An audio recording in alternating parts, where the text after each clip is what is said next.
বাংলা সাহিত্যের কিছু অদ্ভুতুড়ে গল্প দিয়ে সাজানো আজকের এই বিশেষ নিবেদন নারায়ণ গঙ্গোপাধ্যায়ের ভূতুড়ে। আমি যতই বলি ভূত নেই, ওসব স্রেফ গাঁজার কলকে, কেসটা ততই চেঁচাতে থাকে। যেদিন ঘাড় মটকে দেবে সেদিন টের পাবি, বুঝলি? আরে যা যা। একটা চিনে বাদামের খোলা ছাড়াতে ছাড়াতে আমি বললাম, রেখে দে তোর ভূত, আমার কাছে এসেই দেখুক না বাছাধন। আমি নিজেই তার ঘাড় মটকে দেব। কেসটা চেঁচাতে লাগলো, দেখা যাবে দেখা যাবে। যেদিন আম গাছে এক ঠ্যাং আর দূরের তাল গাছের মাথায় আর একটা ঠ্যাং চাপিয়ে সামনে এসে দাঁড়াবে, সেদিন আর চেয়ে ভ্যা করতে হবে না, বুঝলি? এখন ঘুঘু দেখেছিস, তখন ফাঁদ দেখবি। তুই পাষণ্ড, তুই নাস্তিক। আমি বললাম, হতে পারে, তাই বলে তুই অমন ষাঁড়ের মতো চেঁচাবি এর মানে কি? কেসটা রাগে ভোঁ ভোঁ করতে করতে উঠে যাচ্ছিল। এমন সময় বাঞ্ছা কোত্থেকে এসে তার হাত চেপে ধরল, বললে, আহা হা হা, চড়ছিস কেন? সবাই তো পেলা হতভাগার মতো নাস্তিক নয়। আমি নিজে বলছি, সচক্ষে ভূত দেখেছি আমি। সত্যি? কেষ্টার হাসি গাল ছাপিয়ে কান পর্যন্ত গিয়ে পৌঁছলো। আমি বললাম, বাজে বাজে। হ্যাঁ, তবে শোনো, শুনে চক্ষু কর্ণের বিবাদ ভঞ্জন করো, কিন্তু কেষ্টা, তার আগে কিছু খাওয়াতে হবে মাইরি, বড্ড খিদে পেয়েছে। এমনিতে কেষ্টা হাড় কেপ্পন, কাউকে এক পয়সা খাওয়ানো তো দূরের কথা, সব সময় পরের ঘাড় ভেঙে খাওয়ার তালে থাকে। কিন্তু ভূতের মহিমাই আলাদা। সঙ্গে সঙ্গে 1 টাকার ফুলকপি সিঙ্গাড়া আর জলযোগের সন্দেশ চলে এলো। সেগুলোর অর্ধেকের ওপর একাই সাবার করে বড় গোছের একটা ঢেকুর তুলে বাঞ্ছা বলল, তবে শোনো, বছর 3 আগের কথা, ম্যাট্রিকুলেশন পরীক্ষা দিয়ে মামার বাড়িতে বেড়াতে গেছি। গ্রামটা হলো কালনার কাছাকাছি, একেবারে গঙ্গার ধারে, খাসা জায়গা। যেমন খাওয়া দাওয়া তেমনই আরাম। 2 মাসের মধ্যেই আমি মুটিয়ে গেলাম। বেশ আছি, আরামে দিন কাটছি। এমন সময় এক অঘটন। পাশের বাড়ির হরি শালদার এক বর্ষার রাতে পটল তুলল। এই লোকটা যতদিন বেঁচে ছিল, গ্রাম শুদ্ধ লোকের হাড় মাংস একেবারে ভাজা ভাজা করে রেখেছে। বাজখাই গলা, খিটখিটে মেজাজ, বাড়িতে কাক বসলে হাট ফেল করত। বেড়ালে কুকুরে পর্যন্ত বাড়ির ত্রিসীমানায় ঘেঁষত না। বউটা আগেই মরেছিল। ছেলেটা কোথায় জব্বলপুরে না জামালপুরে যুদ্ধে চাকরি নিয়ে চম্পট দিয়েছিল। বাড়িতে বুড়ো একা থাকত। তার মস্ত একটা ফলের বাগান ছিল, সেটাই পাহারা দিত। এমন বিতিকিচ্ছি লোক যে বিতিকিচ্ছি সময়ে মারা যাবে তাতে সন্দেহ কি? সেদিন বেশ মিঠে মিঠে বৃষ্টি নেমেছে ঝিমঝিম করে। পেট ভরে মুগের ডালের খিচুড়ি আর ইলিশ মাছ ভাজা খেয়ে বিছানা নিয়েছি, এমন সময় ডাক এলো মরা পড়াতে যেতে হবে। আমি খপ করে বাঞ্ছার কথায় বাধা দিয়ে বললাম, ওসব পুরনো গল্প, পত্রিকার পাতায় গন্ডা গন্ডা ওরকম গল্প বেরিয়ে গেছে। বাঞ্ছা ভ্রুকুটি করে বললে, আরে আগে শোন না বাপু, পরে যত খুশি বকর বকর করিস। কেষ্টা বললে, ঠিক। তারপর এমন চোখ পাকিয়ে আমার দিকে তাকালো, সে বামুন হলে নির্ঘাত ভস্য করে ফেলত। বাঞ্ছা বলে চলল, কি আর করি, বেরুতেই হলো। পাশের বাড়িতে একটা লোক মরে পড়ে থাকবে, এটা তো কোনো কাজের কথা নয়। যতই খিটখিটে বদখট লোক হোক না কেন, মানুষ হিসেবে একটা কর্তব্য আছে তো। বেরিয়ে দেখি আমরা মাত্র 4 জন। ডাকাডাকি করেও কারো সাড়া মেলেনি।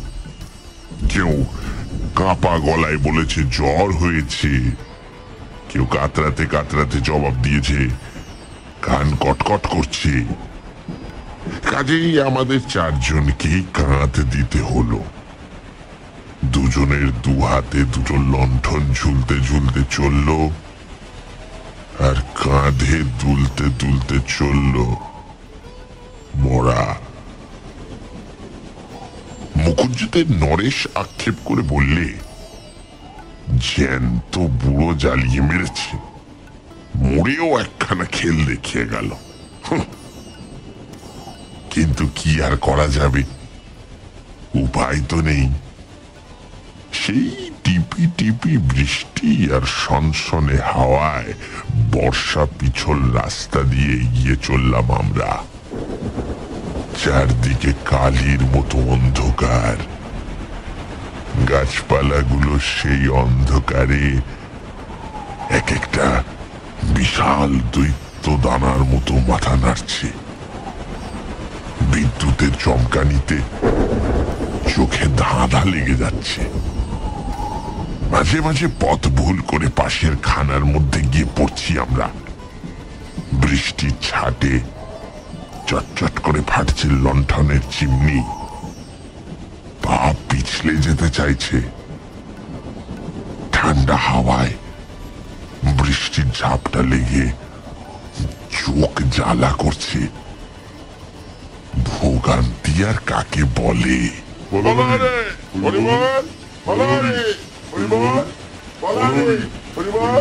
চেঁচাতে চেঁচাতে চললাম 4 জনে। কাঁধের ওপর বুড়ো যেন পরম আনন্দে দোল খাচ্ছে।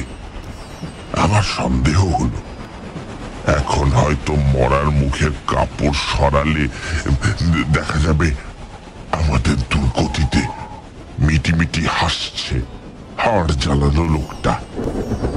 মনে মনে অভিশাপ করতে করতে আমরা এগিয়ে চললাম। হ্যাঁ, বলতে ভুলে গেছি, শুধু আমরা 4 জনেই নয়, বুড়োর 2টো বাগদি প্রজাও ছিল। তারা তো আর বামুনের মরাকে কাঁধ দিতে পারবে না, তাই তারা কুড়ুল কাঁধে আসছিল পেছন পেছন। কাঠ কেটে আনবে। সে যাই হোক, শ্মশানে তো পৌঁছানো গেল। শ্মশান ঠিক গায়ের নিচে নয়, বেশ খানিকটা দূরে। আশেপাশে বাড়ি ঘর কিছু নেই। অনেকটা পর্যন্ত নেড়া মাঠের ভেতরে এলোমেলো বাবলার বন। সেখানে একখানা টিনের চালা ঘর। অবশ্য চারদিকে তার দেওয়াল ফেয়ালের কোনো বালাই নেই, একেবারেই ফাঁকা। এইটাই শ্মশান যাত্রীদের বসবার জায়গা। ঠিক তারই নিচে একটা বাঁধানো সিঁড়ি নেমে গেছে গঙ্গার জলে। মস্ত সিঁড়ি, প্রায় 15 ধাপ। এখন বর্ষার জলে 3-4 খানা মাত্র জেগে রয়েছে। ভাঙাচুরো অবস্থা। যেখানে সেখানে বড় বড় ফাটল, ইট বেরিয়ে পড়েছে। আমরা ওই সিঁড়ির উপরেই মরাটাকে নামালাম। এমন ভাবে রাখলাম যাতে মরার পা দুটো ডুবোনো থাকে গঙ্গার জলে। বুড়োর গঙ্গা যাত্রাও হবে। তাছাড়া এই সুবিধেও আছে যে কাউকে আর ছুঁয়ে বসে থাকতে হবে না। মরা নামিয়ে আমরা গিয়ে বসলাম চালাটার নিচে। বাগদিরা কাঠের ব্যবস্থা করুক, তারপর চিতা সাজানো হবে। বসে বসে গল্প জুড়ে দিলাম আমরা।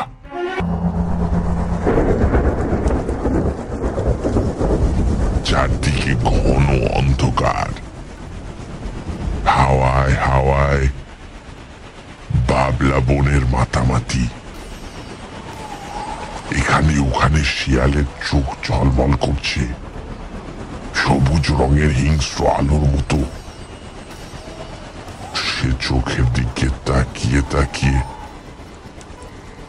কখনো বা ভয় ধরে যাচ্ছিল আমাদের।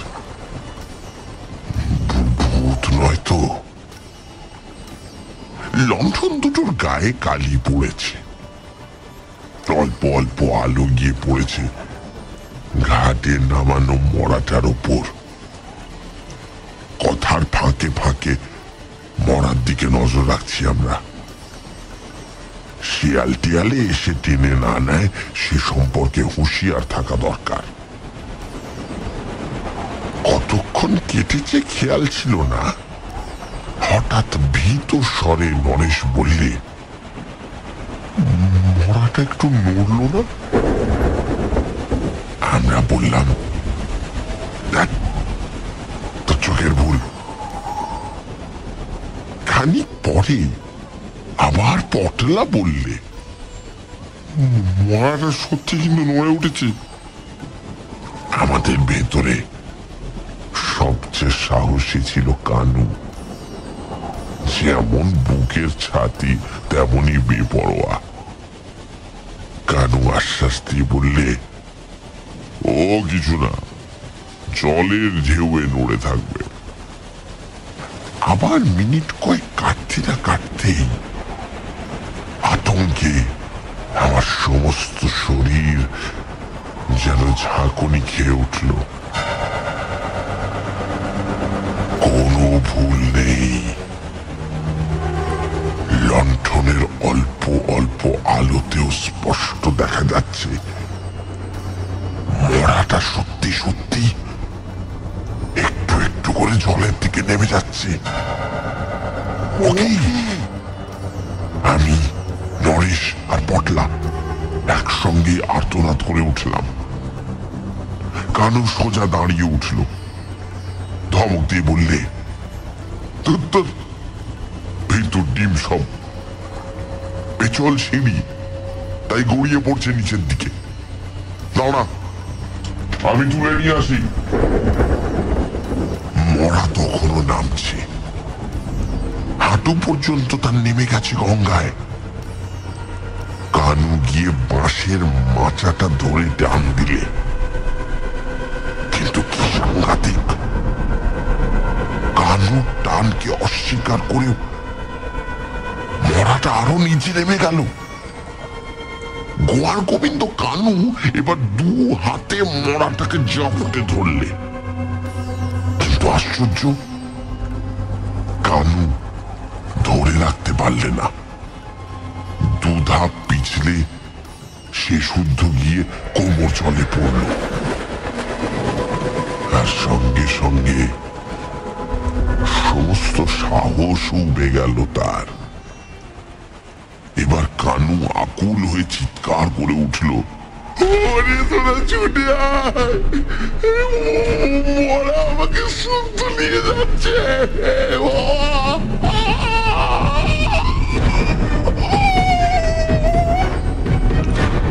ততক্ষণে বুকে আমাদের আর রক্ত নেই, জল হয়ে গেছে। আমরা চিৎকার করে বললাম, মরা ছেড়ে দাও, মরা ছেড়ে দাও, মরা ছেড়ে দাও, মরা ছেড়ে দাও। কানু বললে, পারছি না, পারছি না।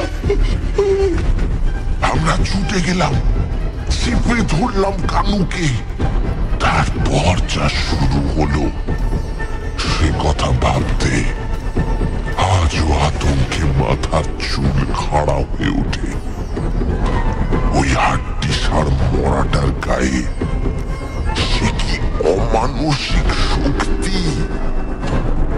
একদিকে আমরা চারজন, অন্যদিকে মরা একা। আমাদের সকলকে অনায়াসে তুচ্ছ করে সে জলের মধ্যে টেনে নিয়ে চলল। ঠান্ডা জল আমাদের ছাপিয়ে পেট পর্যন্ত উঠল, তারপর এসে পৌঁছল বুক পর্যন্ত। তারপর তারপর আমরা পরিষ্কার বুঝতে পারছি আর আমাদের আশা নেই। এই মরা আমাদের টেনে নিয়ে চলেছে গঙ্গার অতল জলে। সেখানে আশ্চর্য একটা ভয়ঙ্কর অবস্থা। সমস্ত জ্ঞান কমে যেন লোপ পেয়ে গেছে আমাদের একটা আচ্ছন্নতার ঘোরে। যেন মরিয়া হয়ে মরার সঙ্গে টাগ অফ ওয়ার চালিয়ে চলেছি আমরা, অথচ বেশ বুঝতে পারছি আমাদের জয়ের কোনো আশা নেই। অপদেবতার অমানসিক শক্তির কাছে আমাদের সমস্ত চেষ্টাই নিরর্থক। আর সবচাইতে ভয়ানক, মরা ছেড়ে দিয়ে যে উঠে আসব সে ক্ষমতা আমাদের নেই। কানু মরাকে ছাড়তে পারছে না, আমরা ছাড়তে পারছি না কানুকে। যেন কি একটা মন্ত্র বলে সে আমাদের তার শরীরের সঙ্গে আটকে নিয়েছে, যেন হিপনোটাইজ করে ফেলেছে সকলকে। বুক জল ক্রমশ গলা জলে পৌঁছেছে, আর দেরি নেই মৃত্যুর। চারদিকে গঙ্গার অন্ধকার কালো চলে, যেন শুনতে পাচ্ছি শয়তানের হাসির খিলখিল শব্দ।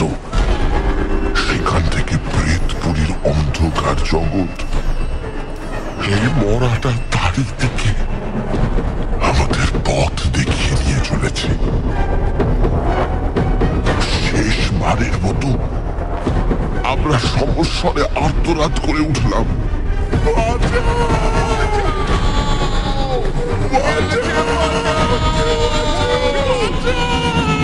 ঠিক এমন সময় কাঠের বোঝা নিয়ে আসছিল বাগদিরা। আমাদের চিৎকার শুনে তারা এসে ঝাঁপ দিয়ে পড়ল। ছিলাম 4 জন, হলাম 6 জন। আবার নতুন দমে চলতে লাগলো সেই অমানসিক টাগ অফ ওয়ার। তারপর আস্তে আস্তে থেমে দাঁড়ালো মরা। আস্তে আস্তে আমরা জয় লাভ করতে লাগলাম। ক্রমশ মরা আমাদের আয়ত্তের মধ্যে এসে পৌঁছতে লাগলো। তখনও তার প্রচন্ড টান আছে বটে, কিন্তু তা সত্ত্বেও আমরা তাকে ফিরিয়ে আনতে পারলাম ঘাটের দিকে। গলা জল থেকে বুক চলে, সেখান থেকে কোমর জলে, সেখান থেকে হাঁটু জলে, তারপর ওদিকের টানটা জড়াং করে ছেড়ে গেল। সঙ্গে সঙ্গে একেবারে ছিটকে এলো উপরে, আর আমরা 6 জন হুড়মুড় করে ওর ঘাড়ে ডিগবাজি খেয়ে পড়ে গেলাম।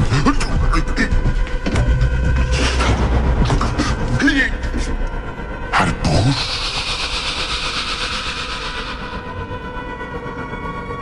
ঠিক তখনই ঘাটের উপর জলের মধ্যে দেখা দিল। বাঞ্ছা থামলো। আমরা রুদ্ধশ্বাসে শুনে যাচ্ছি এই অতি ভয়ঙ্কর কাহিনী। একসঙ্গে বলে উঠলাম, কি বেজে উঠল? ধীরে সুস্থে বাঞ্ছা বলল, আর কি, প্রায় 1.5 মণ। 1.5 মণ? কি 1.5 মণ? কি? আকুল স্বরে কেষ্টা প্রশ্ন করল। আমাদের কালনার গঙ্গার বিখ্যাত অতিকায় কচ্ছপ। সেই বেটাই। আমি হো হো করে হেসে উঠলাম। কেষ্টা তড়াক করে লাফিয়ে উঠল। মিথ্যেবাদী বেটা জচ্চর। বাদশা বললে, হতে পারি, কিন্তু আজ বেড়ে খাইয়েছিস কেষ্টা। ভূতের জয় জয়কার হোক তোর।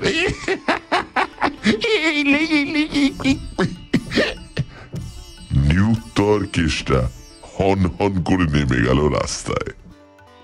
এই রকম আরও অনেক গল্প শুনতে হলে চ্যানেলটিকে সাবস্ক্রাইব করে পাশে থাকুন।